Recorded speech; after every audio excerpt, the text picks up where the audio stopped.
সুদানের সন্ত্রাসী হামলায় নিহত ৬ সেনা সদস্যের জানাজা সম্পন্ন হয়েছে। ঢাকা সেনানিবাসের কেন্দ্রীয় মসজিদে তাদের জানাজা অনুষ্ঠিত হয়। আন্তঃবাহিনী জনসংযোগ পরিদপ্তর জানায়, রাষ্ট্রীয় আনুষ্ঠানিকতা শেষে নিহতদের নিজ নিজ ঠিকানায় সামরিক মর্যাদায় দাফন করা হবে।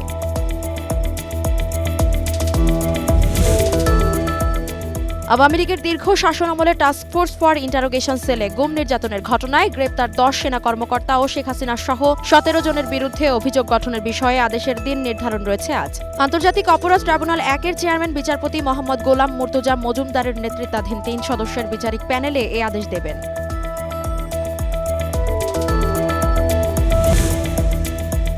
পঞ্চগড়ের তেঁতুলিয়ায় মৃদু শৈত্যপ্রবাহ বইছে। সকাল ৯টায় তেঁতুলিয়ায় সর্বনিম্ন তাপমাত্রা রেকর্ড করা হয়েছে ১২.৪ ডিগ্রি সেলসিয়াস। ঘন কুয়াশা ও কনকনে ঠান্ডার কারণে চরম ভোগান্তিতে পড়েছেন খেটে খাওয়া মানুষ।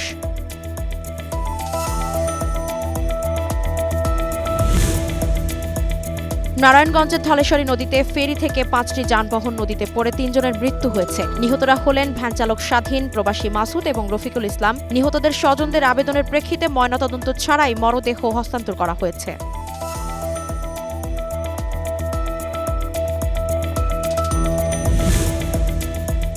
দক্ষিণ লেবাননের তাইবে শহরে ড্রোন হামলা চালিয়েছে ইসরায়েলি বাহিনী। লেবাননের রাষ্ট্রীয় সংবাদ সংস্থা এনএনএ জানায়, দক্ষিণের ব্লিদা শহর, উপশহর দাহিয়া, লেবাননের জাহরানি ও উত্তর পূর্বাঞ্চলের হারমেলে ইসরায়েলের ড্রোন থেকে বোমা ফেলা হয়। এতে ক্ষয়ক্ষতির পরিমাণ বা হতাহতের কোনো নিশ্চিত তথ্য পাওয়া যায়নি।